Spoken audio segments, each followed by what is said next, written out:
Hashtag the tattoo that changed everything. Marcus Wellington hadn't owned a suit in 7 years. The clothes on his back, a faded army jacket 2 sizes too large and jeans worn thin at the knees, were all he had when he walked through the gates of the Naval Academy that bright May morning. He'd hitchhiked for 3 days from Richmond to Annapolis, sleeping in rest stops and skipping meals to make it to his son's graduation. Nobody noticed him slip into the back row of folding chairs. That's how Marcus preferred it. He was there for Danny, not for himself.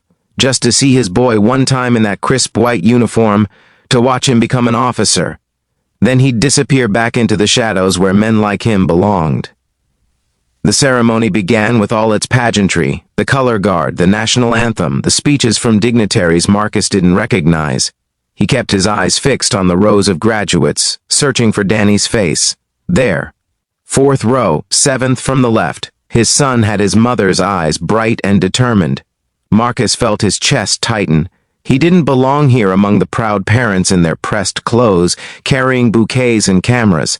He belonged on a bench somewhere, or under an overpass, waiting out another night. But Danny was worth this risk, worth the shame of being seen. Admiral Patricia Thornton was delivering the keynote address when her gaze swept across the audience. She'd given this speech a dozen times, but she never stopped looking at the faces, the parents, the siblings, the grandparents who'd supported these young officers through 4 grueling years. Then she saw him, the man in the back row, thin as a rail, with hollow cheeks and a graying beard. His jacket hung open, revealing a torn shirt beneath. But it wasn't his appearance that made her stop mid-sentence. It was the tattoo visible on his collarbone, a specific insignia, faded but unmistakable to anyone who knew what to look for. The audience shifted uncomfortably as silence stretched. Admiral. Thornton's aide touched her elbow, concerned, but she waved him away. She descended from the podium, her dress whites gleaming in the morning sun, and walked directly toward the back row. Marcus's instinct was to run. An admiral approaching meant trouble, meant questions about why someone like him was here. He started to rise, but her hand gestured firmly for him to stay seated. That tattoo, Admiral Thornton said quietly, kneeling beside his chair with a grace that seemed impossible for someone of her rank. Dev Gru, Team 6, when did you serve?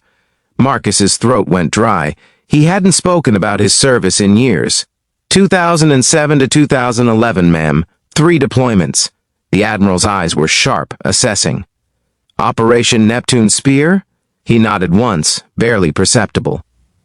That mission, the one the world knew about, the one that had made headlines, had been the beginning of his end.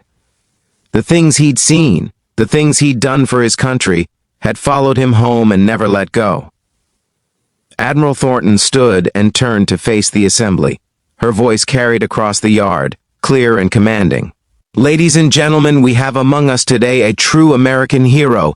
This man served in the most elite fighting force in the world. He went into the darkest places so that we could sleep safely at night.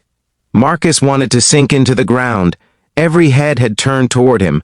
He could see Danny now, standing at attention with the other graduates, his face stunned and uncomprehending.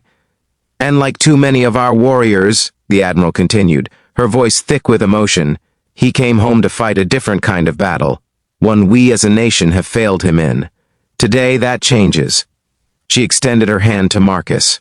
Sir, would you please join me on the platform? Ma'am, I can't. His voice cracked. I'm nobody. I'm just here for my son. Your son. Which graduate is yours? Midshipman Daniel Wellington, ma'am. Admiral Thornton's expression softened.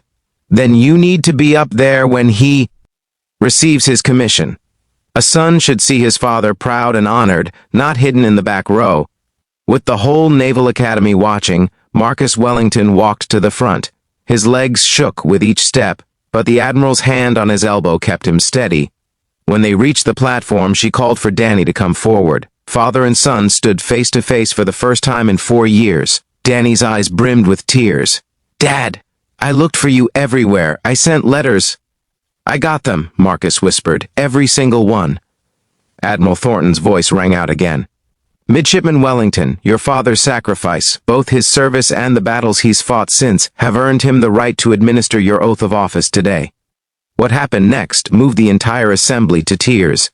A homeless veteran, his voice breaking but growing stronger with each word, gave his son the oath that would make him a naval officer. When Danny saluted his father at the end, Marcus returned it with the precision of the warrior he'd once been. After the ceremony, Admiral Thornton personally ensured that Marcus was connected with veteran services, housing assistance, and the medical care he desperately needed. News of the moment spread, and within weeks, a Veterans Foundation had established a program in Marcus's name to help other homeless former special operators find their way home. But for Marcus, the real miracle was simpler. When Danny graduated, his first act as a new ensign was to walk his father, not away from the ceremony, but into it, into his life, into a future neither of them thought possible when the day began.